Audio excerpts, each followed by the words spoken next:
Ahora, a otro tema, tanto que hablamos de temas de cambio.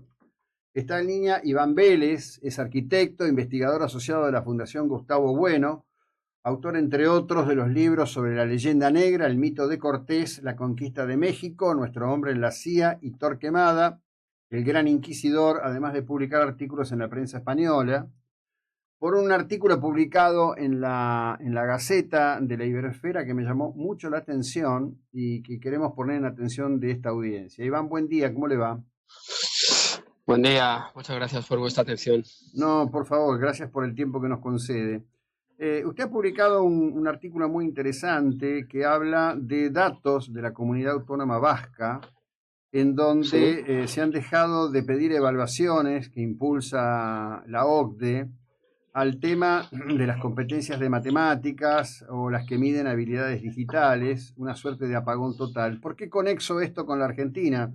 Bueno, porque uno de los temas habituales cada vez que se hacen las pruebas PISA en la Argentina es sostener el fuerte deterioro en el tema de la comprensión de textos y las matemáticas, ¿no? Pareciera que estamos frente a una suerte sí. de tormenta perfecta universal. Pues sí, sí, sí, parece que estuviéramos ante esa tormenta o ese apagón, que yo creo que es una maniobra encubridora de las deficiencias del sistema, sin Ujú. duda. Y en cuanto a señalar esas deficiencias, porque por ejemplo en España, bueno, la cuestión de la insistencia con el uso de la lengua vasca para enseñar, lo mismo que está pasando en Cataluña, parece que termina creando una suerte de contracorriente muy fuerte, ¿no? Claro, es que, me parece que es muy interesante que en Argentina se sepa esto. En España las competencias educativas están transferidas a las regiones, a las comunidades autónomas, ¿no? Que son estructuras estatales de ámbito, pues eso, regional. Y lo que ha ocurrido, tanto en Cataluña como en las Vascongadas, es que las lenguas locales, lenguas regionales, son las que llaman lenguas vehiculares. Entonces, por ejemplo, si un chico o un padre de familia de Rosario se trasladara a Gerona, pues no podría escolarizar a sus hijos en español, por increíble que parezca. Ujú, No alcanzan ni siquiera el 25% de las horas lectivas en español, que es una lengua universal, como es bien sabido. ¿Qué ujú. ocurre? Pues que la gente que va de fuera de Cataluña a trabajar allí y lleva a sus hijos, pues esos niños parten con desventaja. ¿Por qué? Porque no es su idioma materno. Y eso es algo, pues, que de algún modo pues sirve para establecer un mercado cautivo, y para repartir cargos pues a gente que esté alineada con esa ideología. Claro. ¿Y qué está ocurriendo? Porque lo que veo es que en realidad, pese a todo ese esfuerzo que hace, por ejemplo, el gobierno del País Vasco o la cuestión Sí. de Cataluña, en realidad estas dos lenguas regionales cada vez retroceden más. En Cataluña por ahí es más evidente por la fuerte migración que hay hacia esa región de Claro. España. Claro, pues que, a ver, son lenguas que pues por cuestiones históricas, no filológicas, claro, las lenguas no tienen culpa ninguna, las lenguas son Ujú. herramientas de transmisión de conocimiento, herramientas de comunicación. Bueno, pues son lenguas minoritarias y, claro, insisto en el argumento, son regiones que además están recibiendo una fuerte afluencia de inmigrantes y el inmigrante pues habla otra lengua, entonces claro, se encuentra con esa auténtica barrera. Y lo que ocurre es lo que usted acaba de decir, que el uso es decreciente. ¿Por qué? Porque se vuelve antipática en el sentido de que es una imposición. Por ejemplo, otro dato que quizá no conozcan en Argentina es que en Cataluña un establecimiento comercial puede tener toda la rotulación en catalán, pero no puede tenerla en español. Mm. Son discriminaciones completamente establecidas y hay una suerte de policía lingüística que denuncia si una carta de un menú no está tan bien en catalán. Entonces es una verdadera imposición y claro, la reacción lógica es que muchos chavales jóvenes, pues viendo que en el colegio y hasta en el patio le están vigilando en qué lengua hablan, pues optan por un movimiento pendular y hablar la lengua de Cervantes en este caso. Claro, claro. Qué loco, ¿no? Porque inclusive se genera, y en esto no sé lo del País Vasco, me lo dirá usted, pero Sí. tengo testimonios de argentinos que para trabajar en el sector público les exigen hablar fluidamente el catalán, claro. Yo suelo decir que me causa un poco de gracia porque es una lengua a la que le faltan letras, ¿no? Eh, sí, le faltan letras al catalán. Sí, sí. Bueno, claro, lo que ocurre pues es eso, que hay una discriminación objetiva. Que la lengua catalana le falten o no letras. Ya digo que no tiene culpa ninguna. No, Es no. una institución cultural muy antigua, ¿no? Pero se ha hecho del asunto lingüístico, pues se ha hecho un agravio enorme a compatriotas y a extranjeros, porque al fin y al cabo esta conversación está teniendo lugar porque hablamos los dos el mismo idioma y Mm, yo estoy ahora mismo en Mérida, que es una ciudad fundada por los romanos en Extremadura, sí. España.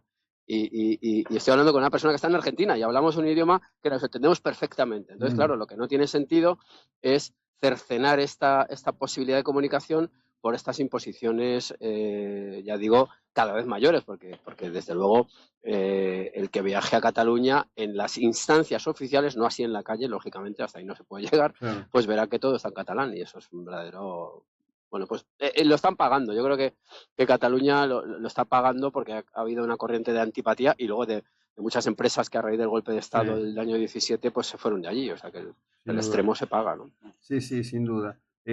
Bueno, justamente el otro día veía un informe que decía que la progresión a futuro es a la existencia de tres lenguas universales: el inglés, el español y quizás el español en número por encima del inglés, y Sí, el mandarín, que en sí mismo en realidad es un idioma del Estado, no es la lengua precisamente de todas las regiones de China, ¿no? claro. Bueno, ahí hay una lucha de carácter universal. Yo vamos a hacer un pequeño augurio ahora que estamos a principio de año. Eh, China tendrá que decantarse por el inglés o el español. Ujú, Es decir, si China, que es una potencia expansiva y al mismo modo centrípeta, es decir, que atrae recursos hacia sí mismo, está interesada en todo lo que es Hispanoamérica. Hispanoamérica se habla, bueno, América prácticamente, sí, de sí. Alaska al estrecho Magallanes casi se habla español en todos los sitios, o por lo menos se entiende, pues China quizá pudiera decantarse por el español como lengua internacional. Y entonces eso daría un giro extraordinario a la situación geopolítica y geolingüística, si se me permite la palabra. Ujú, claro, sí, sí, sí. Pues eso es una de las claves, sí, sí. Bueno, Y luego que además hay proyectos muy interesantes en lo que se denomina la iberofonía y es la interconexión del español con el portugués, y porque hay cierta asimetría, al parecer, ujú, entre la comprensión de unos y otros favorable al español. O sea que en ese sentido el español es bueno, pues un patrimonio que tenemos todos los hispanohablantes, por sí, sí. supuesto. Bueno, en realidad el portugués tiene mucho contacto con el gallego, ¿no?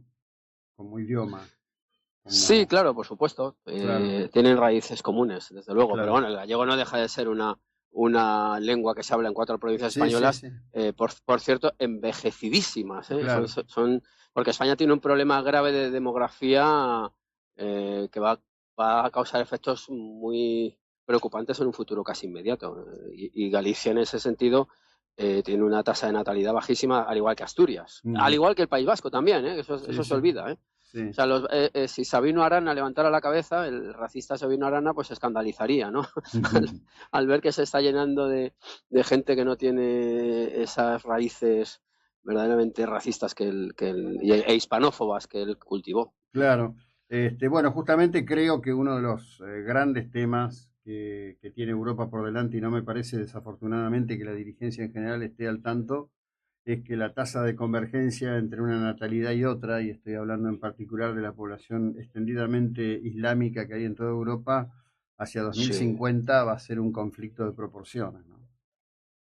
sí, sí, sin duda, sin duda. Eso es desde Hispanoamérica quizá no se perciba con esa crudeza, pero en Europa empieza a haber síntomas de que hay un repliegue del mundo de raíz cristiana, por decirlo así Ujú, de esa manera tan clara, y un avance del mundo musulmán. Y claro, no es una cuestión estrictamente eh, mm, religiosa, sino que conlleva una moral asociada, una serie de valores, un trato a la mujer, en fin, es preocupante lo que no, está no, ocurriendo en España y en Europa, sin es duda. una cuestión histórico-cultural Claro, de la deriva de dos sociedades, una que sigue anclada en el siglo VII de la era cristiana, que es cuando inicia el Islam, y la otra es la nuestra, que se ha batido con todas las iglesias para tener marcos de libertad individual, ¿no?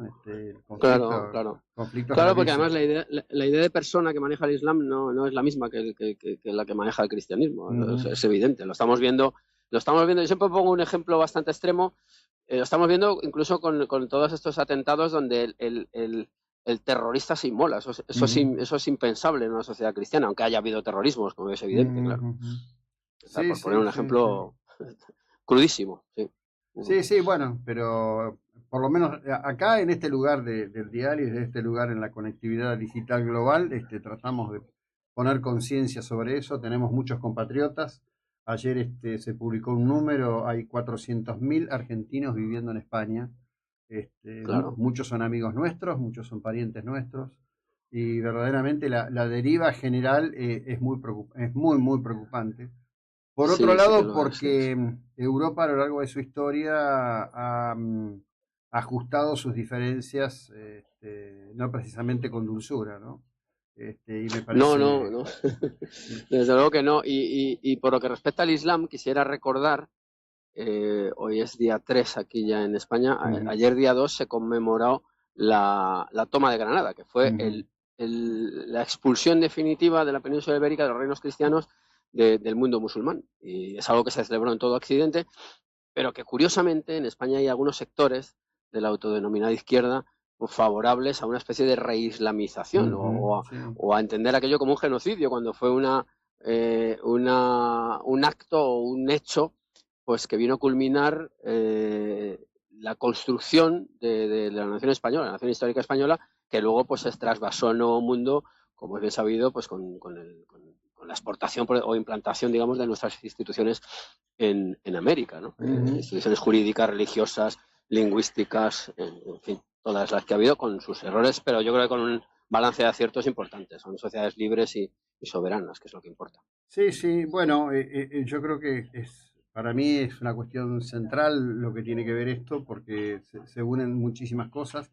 Me quedará para otra oportunidad y espero que podamos contar con usted, conversar sobre su libro sobre la leyenda negra, algo que me Sí, parece claro. que ha sido parte de la creación genial de la inteligencia izquierdista, que es parte de la demolición realmente de la fuerza cultural de Occidente, ¿no?